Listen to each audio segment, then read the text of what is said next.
Hello, and welcome to today's ACM Tech Talk. This webcast is part of ACM's commitment to lifelong learning and professional development, serving a global membership of computing professionals and students. I'm Hiram Wright, and I'm excited to moderate today's talk with my friend and colleague, Titus Winters. I'm a senior staff engineer at Google, where I lead the Code Health team. My team is responsible for the maintainability of Google's source code, ensuring the scalable evolution of billions of lines of code. In collaboration with Titus, I'm one of the editors of the book Software Engineering at Google, and occasionally I get to teach at Carnegie Mellon. I'm also an ACM member. For more on my background, check out the bio widget on your screen. For those of you who may be unfamiliar with ACM or what it has to offer, here is more information. ACM offers educational and professional development resources that bolster skills and enhance career opportunities. Our members can stay competitive in the constantly changing world of computing with a range of ACM Learning Center resources at learning.acm.org. You can see some of the highlights on your screen. ACM recognizes the role of computing in driving the innovations that sustain competitiveness in a global environment. ACM provides access to the ACM Digital Library, the world's most comprehensive database of computing literature. Leading publications and global conferences that draw top experts on a broad spectrum of computing topics. Support for education, research, including curriculum development, teacher training, the ACM Turing and ACM Prize in Computing Awards, and the ACM Code of Ethics, a collection of principles and guidelines designed to help computing professionals make ethically responsible decisions in professional practice. ACM enables its members to solve critical problems using new technology that enriches our lives and advances society in a digital age. So before we get started, I'd like to quickly mention a few housekeeping items shown on the slide in front of you. If you have questions at any time, please type them into the Q&A box and click Submit. I'll organize the questions as Titus speaks, and we'll try to get to as many as we can. But given the attendance today, we can't guarantee we'll be able to answer every question. This session is being recorded and will be archived. You'll receive an automatic email when it becomes available, and check learning.acm.org for updates on this and upcoming webcasts. At the end of the presentation, you'll see a survey open on your screen. Please take a minute to fill it out to help us improve our tech talks. You may also open the link to the survey at any time from the resources window. Today's presentation is Software Engineering at Google by Titus Winters. Titus is a senior staff engineer at Google, where he has worked since 2010, and we've worked together since 2012. At Google, he is the library lead for Google's C++ codebase, 250 million lines of code that will be edited by 12,000 distinct engineers every month. He served for several years as the chair of the subcommittee for the design of the C++ standard library. For the last 10 years, Titus and his teams have been organizing, maintaining, and evolving the foundational components of Google's C++ codebase using modern automation and tooling. Along the way, he has started several Google projects that are believed to be among the top 10 largest refactoring efforts in human history. And he usually ropes me into helping him out with them. That unique scale and perspective has informed all of his thinking on the care and feeding of software systems. His most recent project is the book Software Engineering at Google, also known as the Flamingo book, published by O'Reilly in early 2020. Titus is also an ACM member. So Titus, go ahead and take it away. Thank you so much. And thanks everyone for having me. I'm very excited to share this presentation with all of you. And one, it's a very large audience, and that's very exciting, and it's great publicity, of course. But two, it's just a talk that I really have a deep personal connection to, because in many respects, this talk is directly derived from the original pitch presentation that Hiram and I made to a VP years ago when we were starting this project. So this is kind of bringing things full circle. So anyway, I hope you enjoy it. So when we go out to customer visits or give conference talks, I'm sometimes asked, what's the secret? Why is Google good at software? And that assumes that we are, which sometimes is not true, but bear with me for the sake of argument. I gave a talk at a conference a few years ago that included the following pitch. For the low, low price of $5 million, I will sell you a tool that enables you to keep your code base healthy and your developers productive forever. And if everyone chips in, I will even grant you exclusive access to it, and you can resell it however you like. This would be an amazing deal, right? Like, you all stand to make a massive pile of money, and I get to go retire to a beach somewhere. And yet, no matter how many times I make this pitch, I never see anyone reach for their checkbook. Even if it was a serious business proposition, nobody's going to buy that. We all have a deep understanding that such a thing just can't exist. It must be snake oil. And why is that? And the big hint here goes all the way back to the 1970s and 80s with Fred Brooks and the Mythical Man-Month essays. There is no silver bullet. There is no one tool or language or engineering practice that is going to provide a 10x productivity boost. Brooks originally phrased this as, we won't see a 10x productivity boost in 10 years from a single source. But I think it's broadly just true. Like, it's not going to be one thing. Instead, it's a continuous slow march as we refine our technology, processes, ecosystem, and even the understanding of the nature of the problem. We saw that with the site reliability engineering books, the SRE book.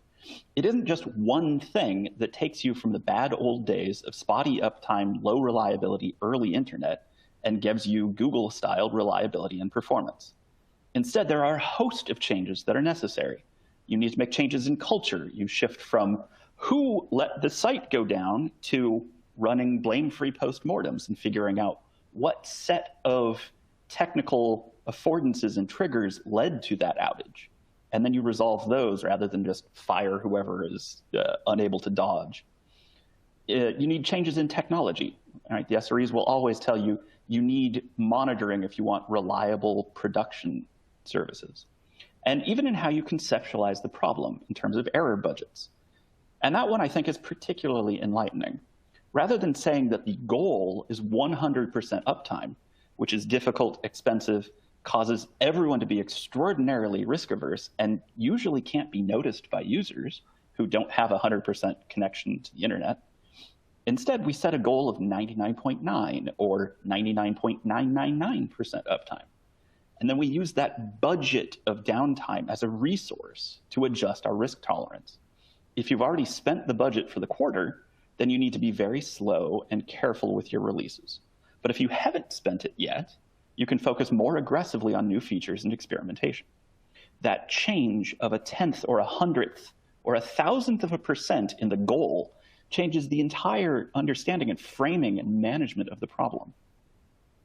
So taking a cue from the SRE book and all of that SRE thinking, I'd like to present our own core tenets, the ways that we are framing problems that I think help make software engineering as we understand it at Google different and effective.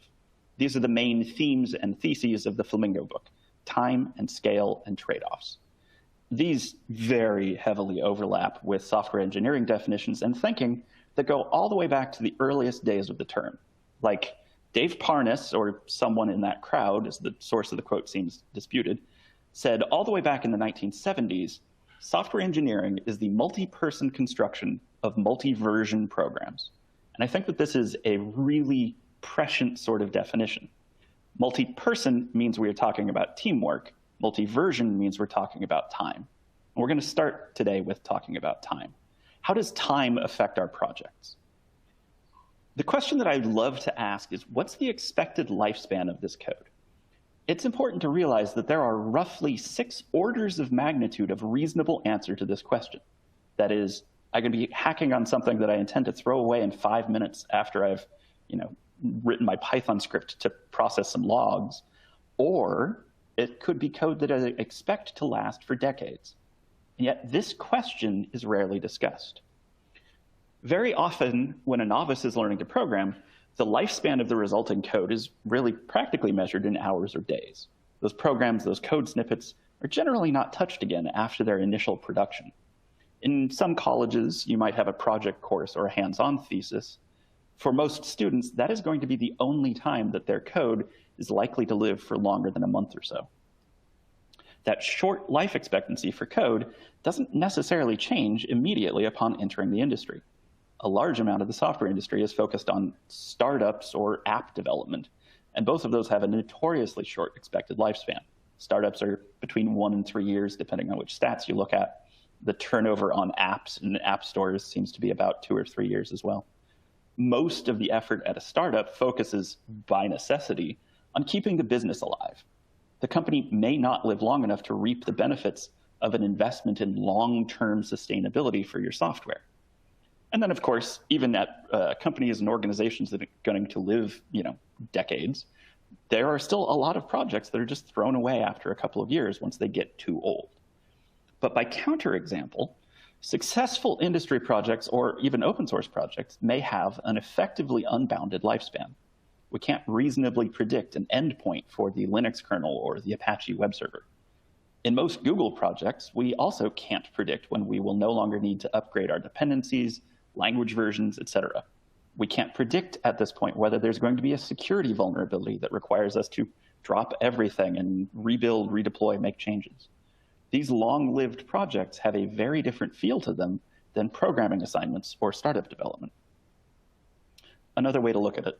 On the short end of the spectrum, if I'm just hacking on that Python script and a new version of my operating system comes out, should I stop what I'm doing and make sure my script works in the new OS? No, that would be bananas. You're in a flow state working on a task. Finish that. It's extremely unlikely that the OS upgrade is that pressing. But on the other end of the spectrum, if I have code that was written at Google 20 years ago, and we still haven't been able to update it to the current operating system or current version of its language and libraries, that's pretty clearly a signal that something is deeply wrong. And together, even just these two data points mean that there's somewhere in this time frame a really scary transition. I estimate somewhere between the 5 and maybe 10-year mark, you start getting into, yeah, this really has to be upgraded. And that's also, unfortunately, right about the outside edge of the experience level for many developers. Many of us have not worked on the same project for longer than that sort of 5-ish year mark. And unfortunately, the cost of paying down everything that has built up in those first years is particularly rotten for 3 main reasons, which all, I think, sort of multiply together. The first is that you have to overcome what we've taken to calling Hirams Law. And I will make a note, since Hiram is moderating here, he did not name this after himself. He just made the observation. I'm the one responsible for pinning his name on this, and I take great pleasure in seeing him squirm about it. Anyway, Hiram originally had a sort of throwaway observation here. He was one of our first engineers to master what we've taken to calling large-scale change refactoring, the tools and policies that allow us to refactor interfaces that are used by tens or hundreds of thousands of callers. And Hiram saw that with a sufficient number of users of your interface, it does not matter what you promise the behavior is. All of the observable behaviors of your system will be depended on by someone.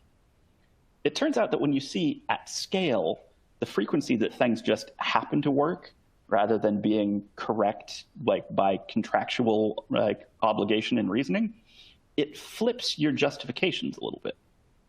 You can wish that people were more disciplined, but at some point, the evidence is overwhelming. Like, you're wishing for nothing, right? It's not going to play out that way. We need to just take this into account and plan for it. So these days, in discussions of design and refactoring, we treat Hirams Law as a sort of thermodynamic truth in software maintenance, design, refactoring projects. It's like entropy. You can never entirely win, but you can improve efficiency. You have to be aware of it. You have to respect for it. You have to plan for it. For instance, one of the major remediations that we have found against Hirams Law is nondeterminism. If your users cannot reliably depend on your behavior, then they won't. So if you don't want to promise a particular behavior, you mix it up a little bit. This comes up in all sorts of places, but the easiest to describe is hashing. Countless subtle dependencies exist on the current hash behavior in most programs. Changing the hash function, changing default allocation sizes, changing anything about your hashing strategy is going to change the order that elements are returned when you iterate over a hash-based container. And that's a drag because hashing is central to efficiency, especially in large systems. But the constant march of technology also means that there are new approaches to hashing, hash functions, container layout, all of these things. And you won't be able to deploy those improvements if people depend on the old hash iteration order. So instead, languages and libraries may come up with ways to add some non-determinism to prevent that. Randomness is a mitigation for Hirams Law, but it can only be a mitigation. Just like entropy, you can't actually win. We saw this with the Go programming language. Hashing has been randomized in Go for quite some time, And that gives the Go team the capability of making changes to the container for performance reasons or even just to clean up the code. But we have also found people depend on that behavior. One poor way to shuffle a sequence is to throw all of the elements into a randomized hash and then iterate through it. Turning off the randomization, turning off the Hirams Law mitigation will break the users who have come to depend on it. This is what I mean. You can't win. You can't even break even. You have to be aware of it. You have to plan for it, but you're never going to win.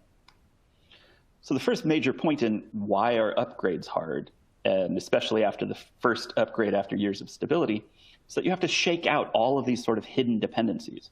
And that can be anything and everything.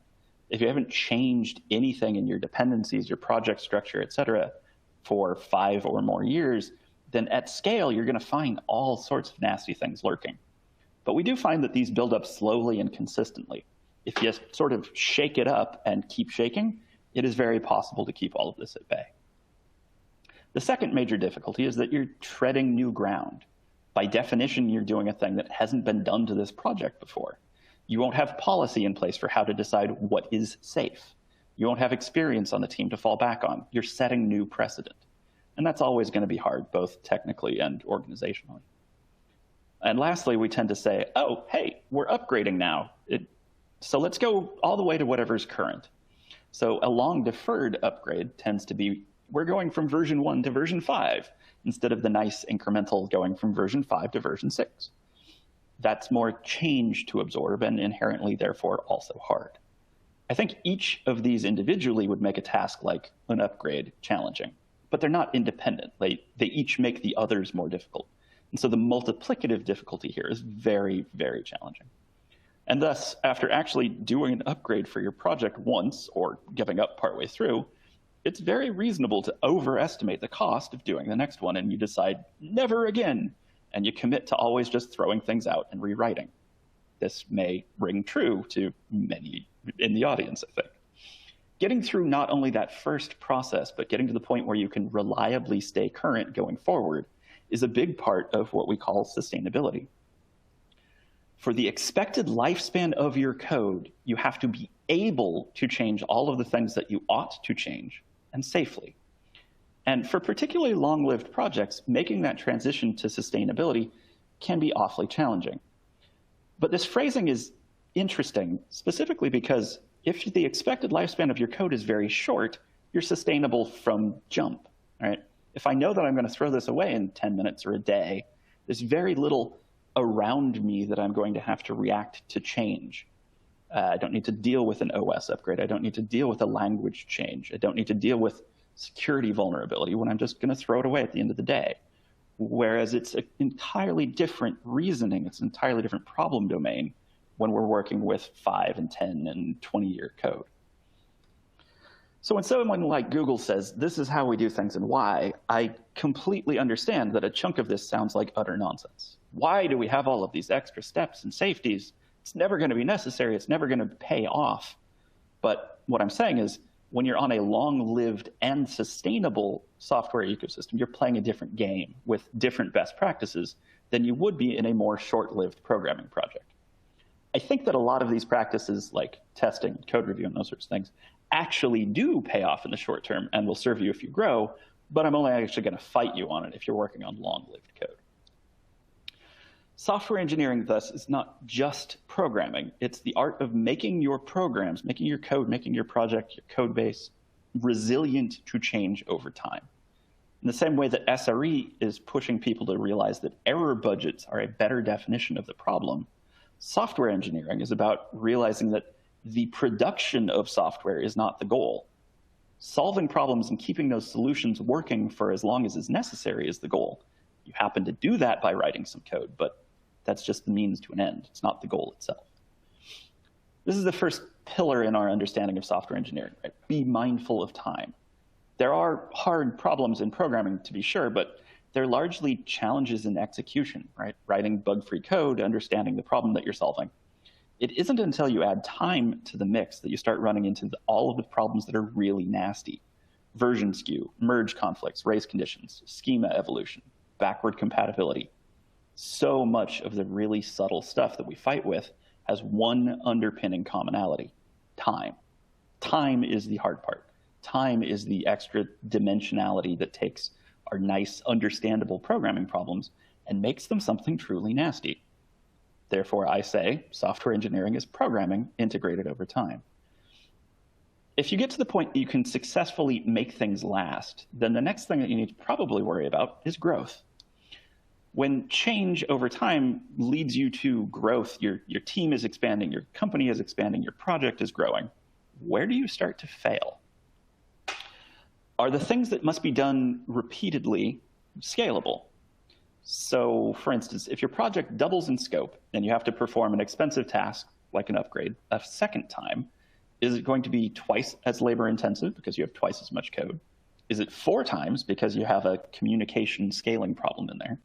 Or is it cheaper because you have practiced and automated and refined your ability to do this? I'm just going to say, everything that your organization relies upon to produce and maintain code existentially needs to be scalable in terms of general cost and resource consumption. In particular, it needs to be scalable in terms of human input. No task in your workflow, no task in keeping your organization running should require increasing heroics or superlinear communication scaling as the team or code base grows. No task should require broadcast messaging. Those are not going to work as you get too large. And importantly, there are going to be lots of tasks that can be solved by those approaches, and they may even work out okay early on. But the issue is there will come a point where they're holding you back, and you have to track them, be aware of them, be ready to get away from them. Time and scale tend to play together in a lot of ways. So we'll consider what Google has learned about deprecation and churn many years now. The idea with a lot of traditional deprecation is, I have an old thing, I don't like it anymore. I have a new one, I want everyone to use that instead. So one way to do this is to just ignore the existence of the old thing, right? You mark the old one deprecated, you introduce the new one, you just call it good. But over time, as you do this repeatedly, as new versions are introduced, if you don't actually have a forcing function to push old, unmotivated users off of the old thing, to break the dependencies from old, unmaintained code, for instance, you're going to wind up with an ever-increasing amount of maintenance for purely legacy systems. And sometimes that doesn't matter, right? Having 2 versions of a function isn't actually a lot of maintenance burden for the library maintainer. It's okay to have foo and foo2 and foo3 for functions. It's not great, but you're not going to have a really solid argument for why it's terrible. But higher level interfaces do actually have increasing costs, both for the maintainer and the environment around it. Types, especially types that pass through interfaces, storage systems, microservices, all of these things are much more costly and nefarious to deal with having duplicates than just a function would be.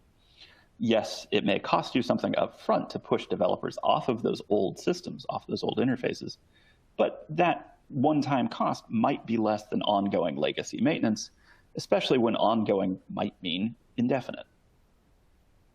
Another approach is you force people off of the old thing by scheduling to delete it or turn it down. But this mandating approach doesn't scale either.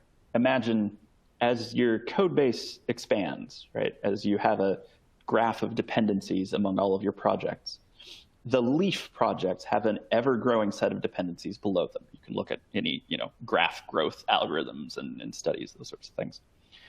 If every dependency below you has the right to say, all users above us need to make this one change to move from the old thing to the new one, then you're increasingly forcing all of those leaf teams to run just to keep up. Or worse, they don't. And annoyingly, each individual on those teams that work gets foisted off on is stuck learning the details of the task, right? As a large organization, we pay for that ramp-up cost over and over and over again. And when we do it to our external customers, it's even worse. Worst of all, in honesty, most projects that depend on whatever interface you're providing aren't actually leaves. Other things depend on them as well.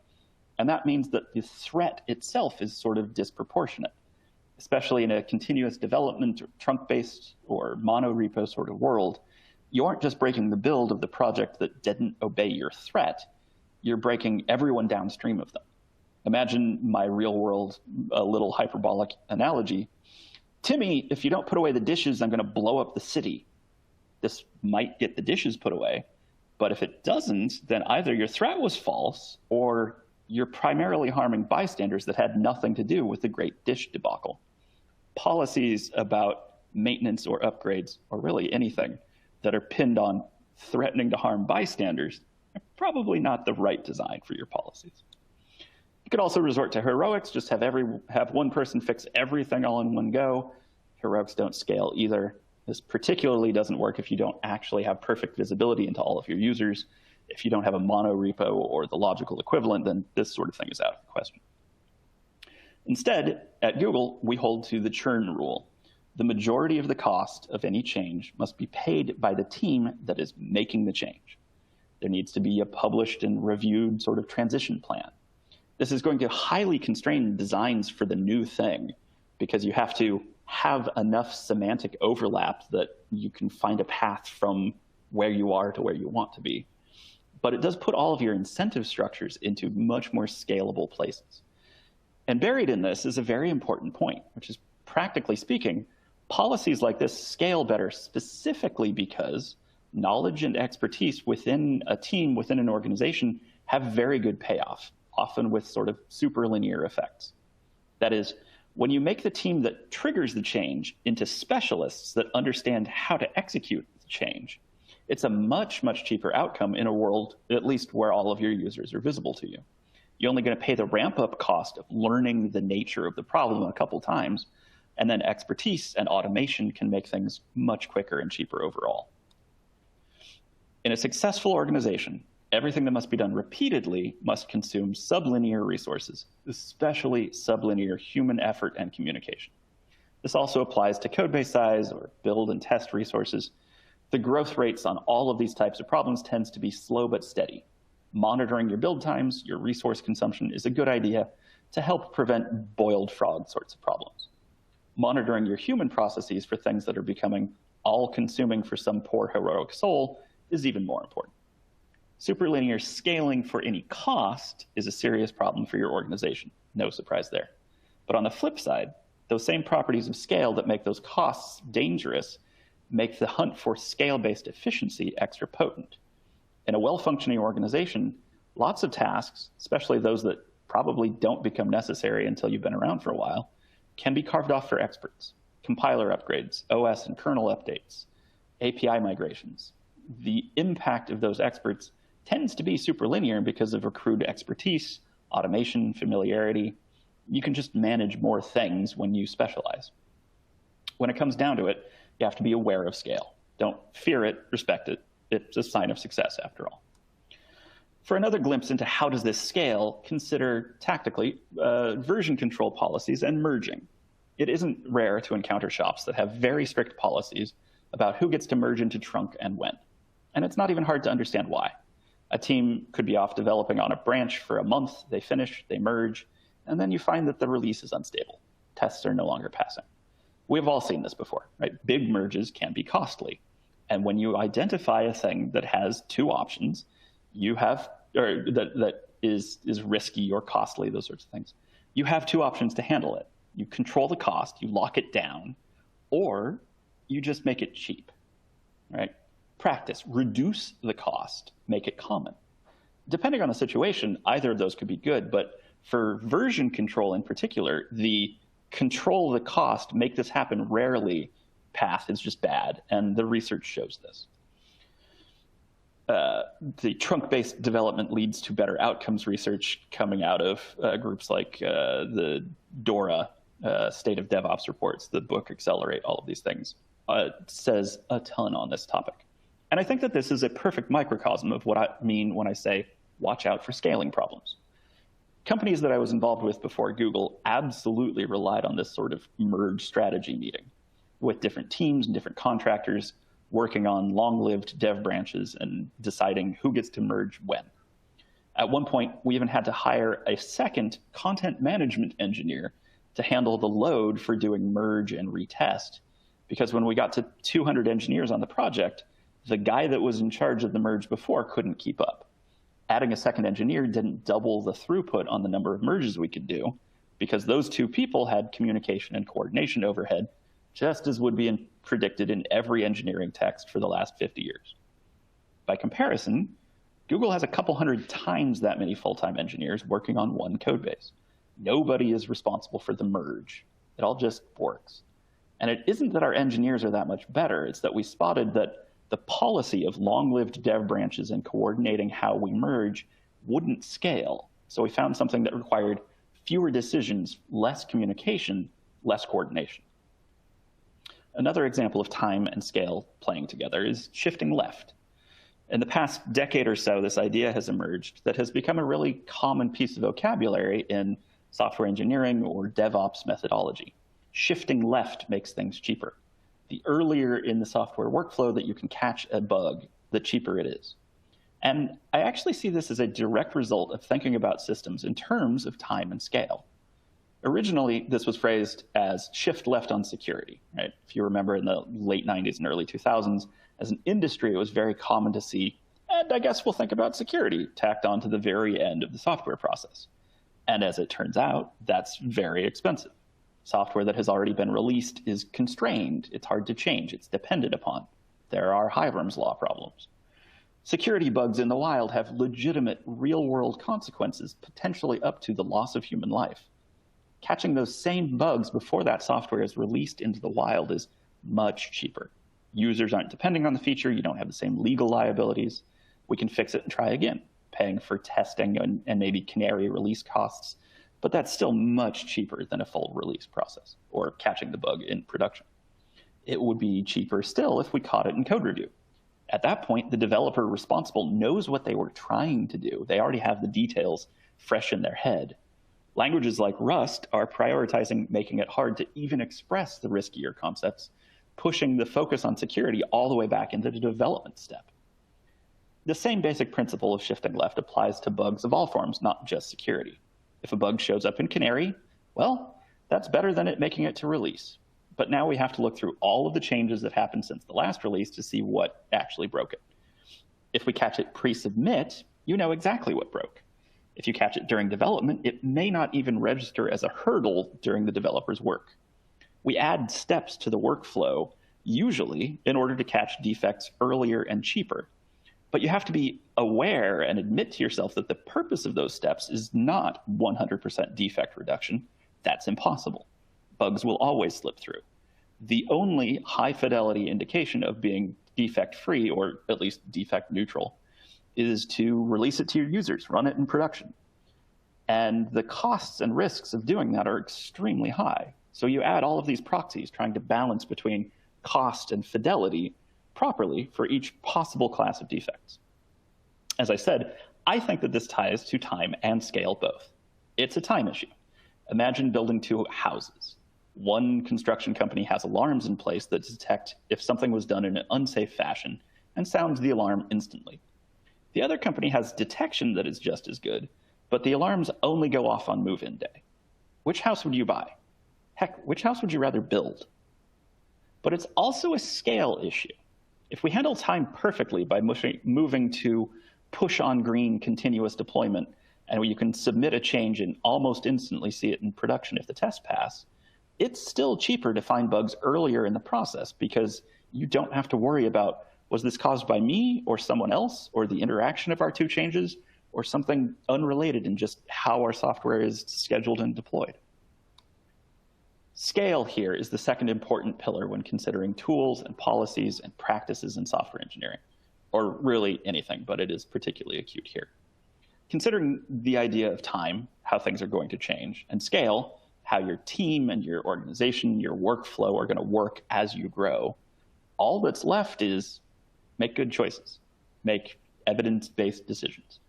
If you understand that change must be possible, if you're explicit about the lifetime of the software that you're producing and maintaining, and you understand that the scaling goals of your organization, your engineering process, all that's left is to focus on making good decisions. People often say that everything in engineering is about evaluating your trade-offs, and we find that that is true even in software. The important thing is to make data-driven, or at least evidence-driven decisions, accounting for the realities and the requirements of time and scale. You have to aim for sustainability, right? You have to aim for that state where you are capable of reacting to every change that comes along. You can choose not to. That is potentially a reasonable description of technical debt. But if you can't actually react to changes, then you are making a very high cost, high stakes bet that nothing important is going to need to change. And in a world with log4j and Spectre and Meltdown and Heartbleed and the regular every year or two cadence of internet breaking security bugs, that seems risky to bet that nothing's going to have to change. Change must be possible. No superlinear scaling, especially for humans. Be mindful of your processes and your communication. And critically, because time and scale both have a tendency to change things, you're going to have to reevaluate. Context changes. The reasons, the evidence that go into any given decision will also change over time. A decision from last year may have been right, given the information that you had available then, but it may become wrong next year. It's reasonable to summarize all of this as make logical trade-offs. In many respects, that shouldn't need to be said. Of course, you need to make logical choices if you want good outcomes. This is less about a surprising insight and more about focusing on the important philosophy. Within Google, there is a strong distaste for because I said so. Inherent in all of this is the idea that there needs to be a reason for things. Just because, or because I said so, or because everyone else does it this way, those are the places where your worst decisions are going to hide. So what's the secret? I think it's these three things. I think it's time and scale and trade-offs. It's software engineering is the multi-person construction of multi-version programs. You have to be aware of the impact of time and the expected lifespan of the software that you're managing. You have to be aware of scale and the communication overheads, the scaling properties of the human algorithms that you're running. Superlinear scaling is very, very bad for your required processes. But on the flip side, expertise and specialists can take that scale problem and make it into a benefit. So there is some upside there. And you need to make evidence-based decisions. Don't rely on because I said so. And remember that the evidence is going to change over time, so you have to reevaluate as needed. It's not a sign of weakness to admit that your reasoning has changed or your thinking has grown. The Software Engineering at Google book as a whole, this talk is basically chapter 1.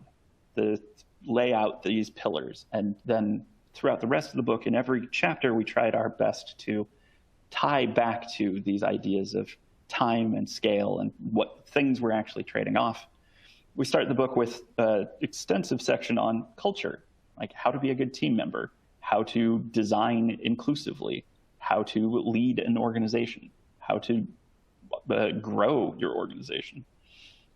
We also look at policies and processes, the sort of human algorithms that make your organization work smoothly. And then we get a little bit into the specifics of tech, the tools that we deploy in all of this. I will leave you with the idea, it's programming if clever is a compliment, and it's software engineering when clever is an accusation. And if you understand just how deep that truth holds, then you might be a software engineer. All right, thank you, Titus. So as a reminder, please ask your questions in the question section, and I will launch a couple here that have come in while I've been discussing. So there's been a couple of questions about dependencies, and I'm not going to say names because I will probably not pronounce them correctly, so pardon me for that. But one of them is, thanks for the amazing book. In your chapter about dependency management, you admit that you don't have established best practices quite yet, but rather solutions that are less bad than what came before. Do you have any new learnings or insights into the complexities of dependency management at scale over time? No, basically no. And I think a lot of it really boils down to, I think it's irreducibly hard in some respect, because the difference between a version control problem of like, where do I check this in? What version of this do I depend on?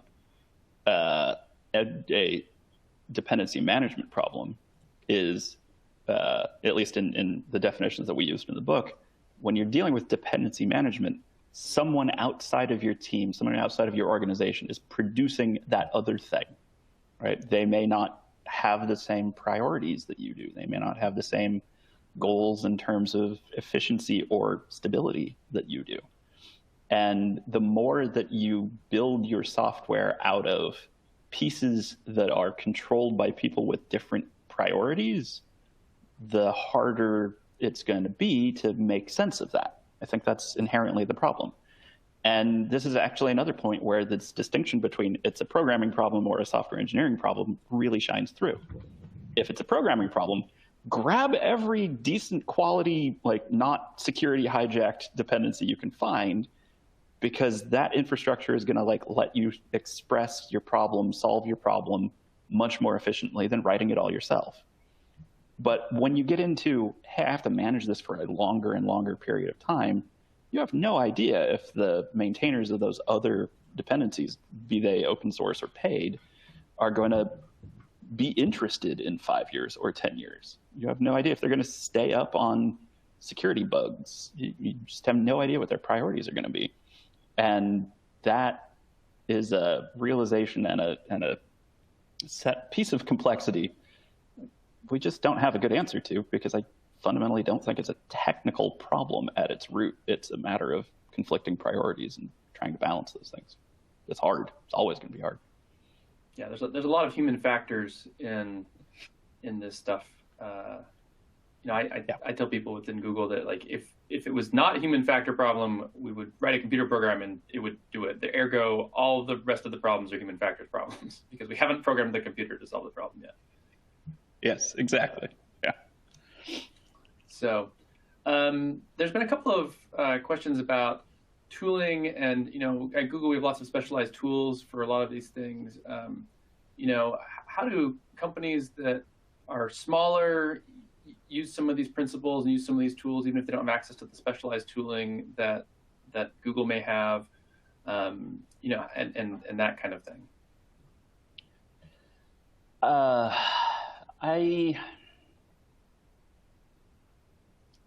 I don't have a perfect answer to that, of course.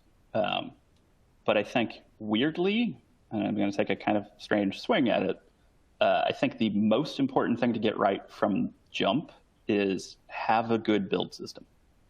Because it turns out, in my mind, that a lot of our problems with tooling really come down to build system integration and like understanding what the code is actually doing and being able to deploy the tools consistently, and among other things. Having the delta between this build system works and this build system is actually good is kind of surprisingly deep. And most people, I always say, if you ever have to run make clean, your build system is bad. And people kind of look at me weird. But if you get to the point where your build is distributable and cacheable and parallelizable and all of those things, you can use the compute resources on other, people on your team's machines, those sorts of things. That level of like consistency and understanding and what your software, how your software is built, is unfortunately the blocker for so much of like tool application, consistent tool usage, like better habits and patterns.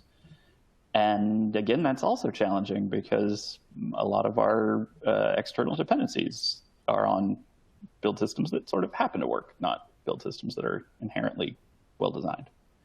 And the chapter on build systems in the book, I did not write, but was one of the most eye-opening things for me to read. Yeah,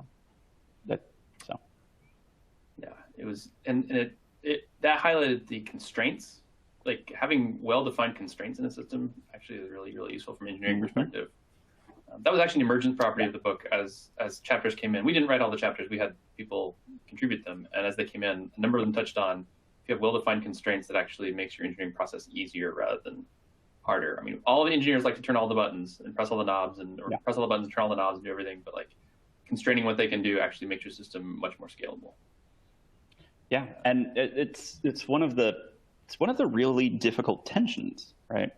Because as a as a provider of software, widget, API, interface, whatever, you want to support every request from your users. You want to support every use case because that feels like good, product and customer focus. But the more that you support those things, the less consistency there is, and the harder it is to make future changes or to even reason about how users are using your system. And I don't think we talk about that tension enough. Yeah, absolutely.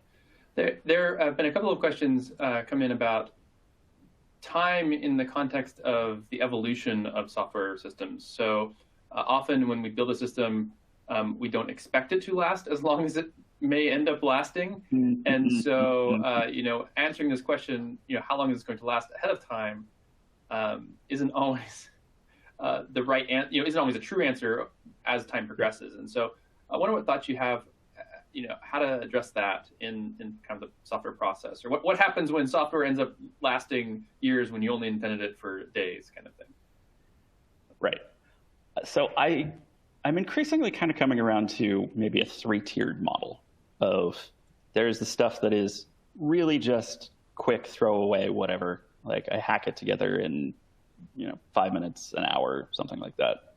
And for those things, regardless of if I run it again once a year, it's not really that much investment. Like if something goes wrong, if it's not up to date, if it bit rotted for some reason, then I could just write it again, right? It's a 10-minute or hour investment of time. I think that there's a distinct additional class that comes in at the this is an experiment. I intend to decide, is this going to survive in 6 months or a year? Those will be better in general if you actually delete them when the experiment fails. And then if you don't really have a sense of why this code is going to stop being useful or stop being used after a year or two, then you probably might want to start taking a longer-term look at things. And if you're in a startup environment or something like that, I'm not even necessarily lobbying that you need to change your process ahead of time, right? You still have that existential risk of making the next funding round.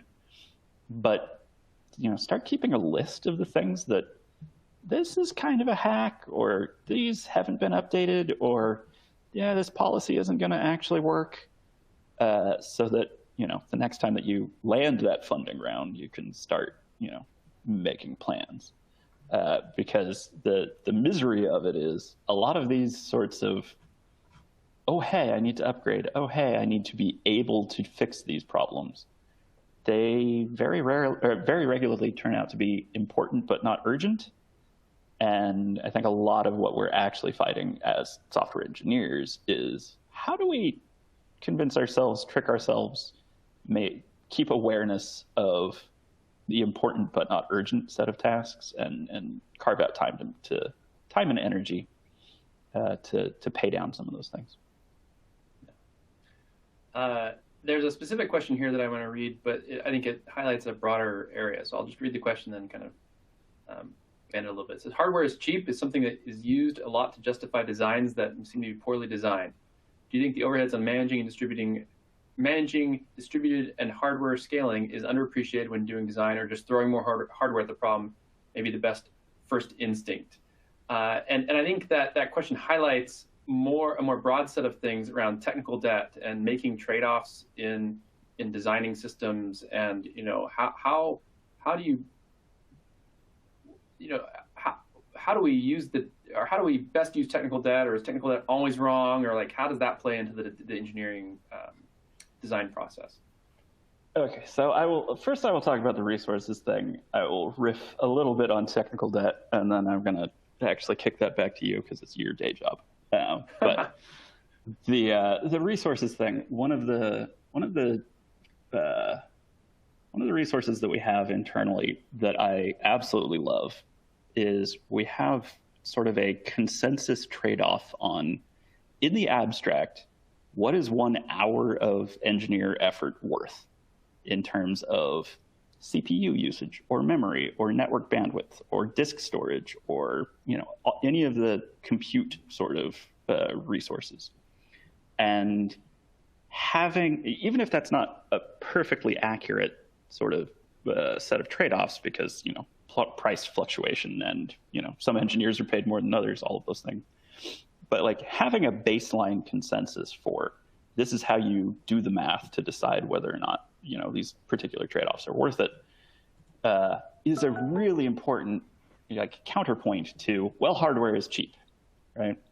The well, hardware is cheap response can cover up so much of well, because I said so, or because we don't know, or because I just don't want to think about it, right? Whereas if you actually get down to just do a back of the envelope calculation of like, okay, we could spend another day on this design. We currently think that it's going to cost this much to run it in production for 100 users, 1,000 users, whatever. Does that back the envelope math justify it, right? And when you make that trade-off clear for your organization and like everyone can just use that math as a back of the envelope calculation, that takes a whole lot of the sort of bombast and arguing from the hip out of the equation. And I think that's really important. When that veers off into technical debt, all I'm actually going to say is, boy, I hate that we anchored on that term, because I really don't like the finance metaphor of it. You and I know it is much, much more challenging to fix things after the fact because people depend on it. There's a law about this.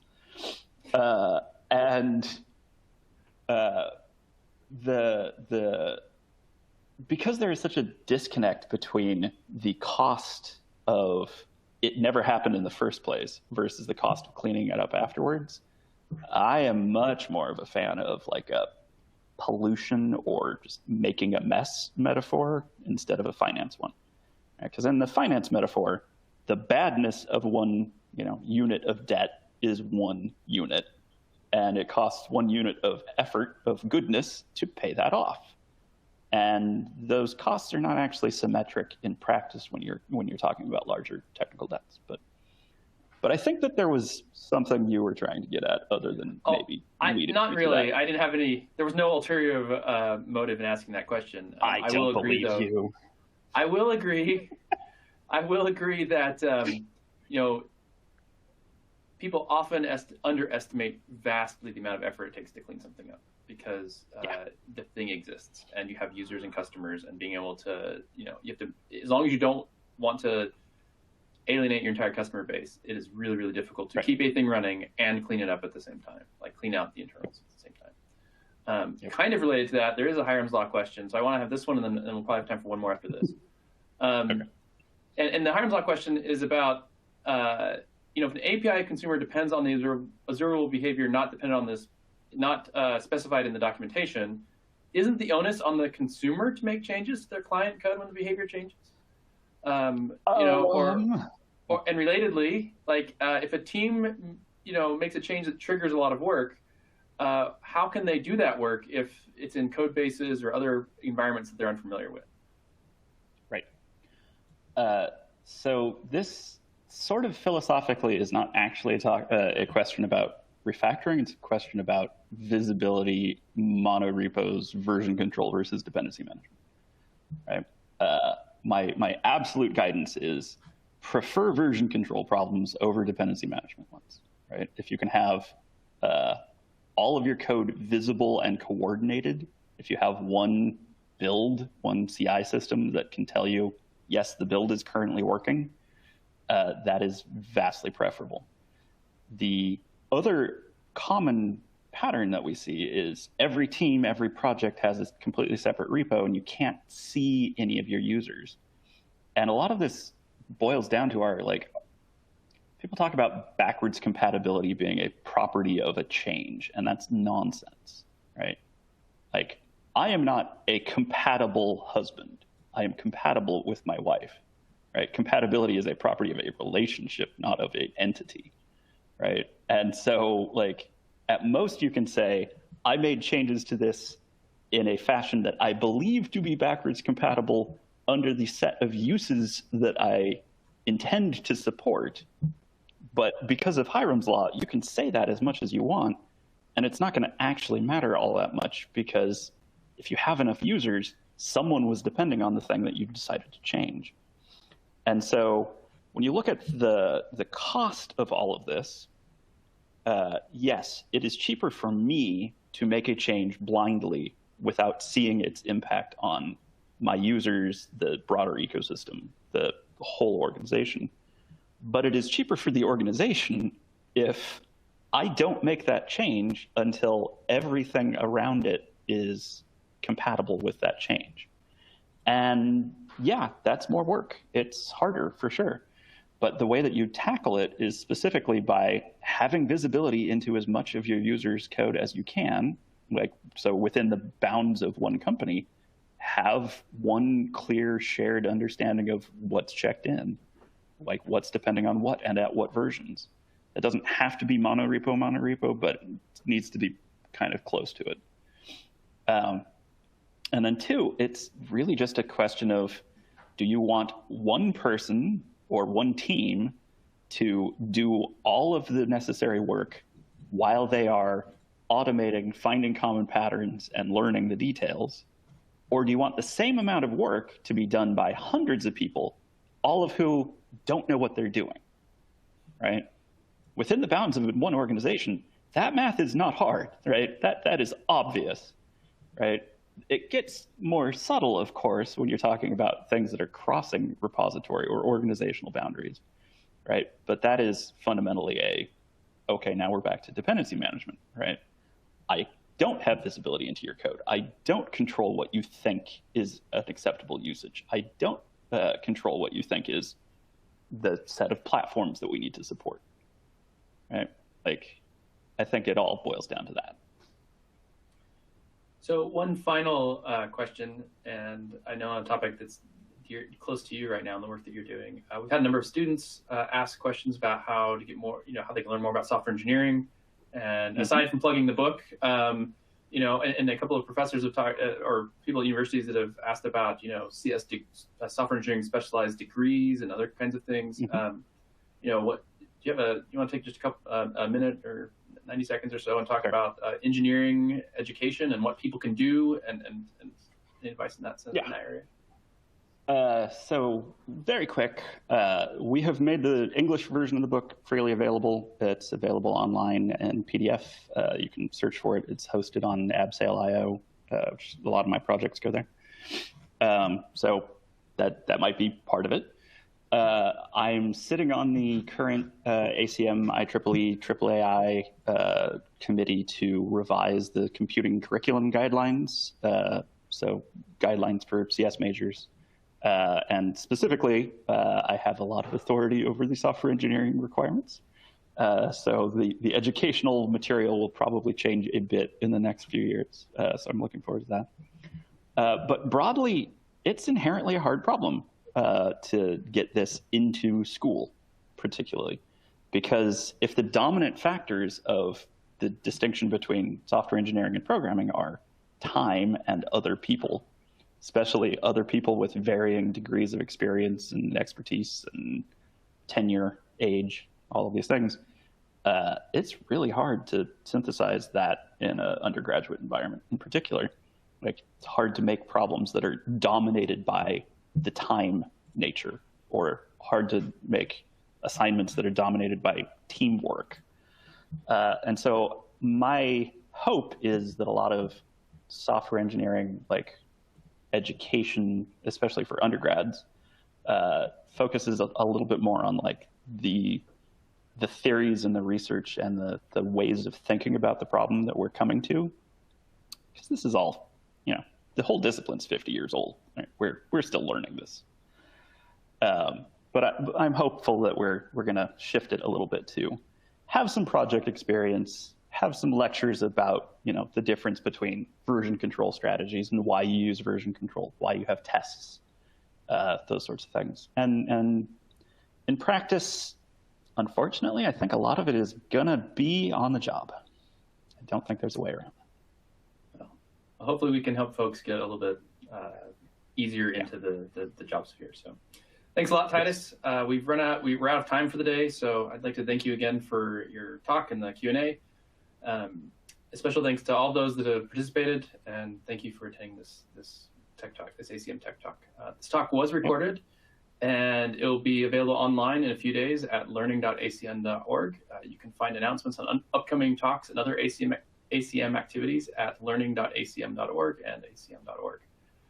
Please fill out our quick survey, which you can suggest future topics or speakers, which you should see on your screen. And on behalf of the ACM, Titus Winters, and myself, Hiram Wright, thanks again for joining us, and I hope you'll join us again in the future. So this concludes the talk. Thanks all.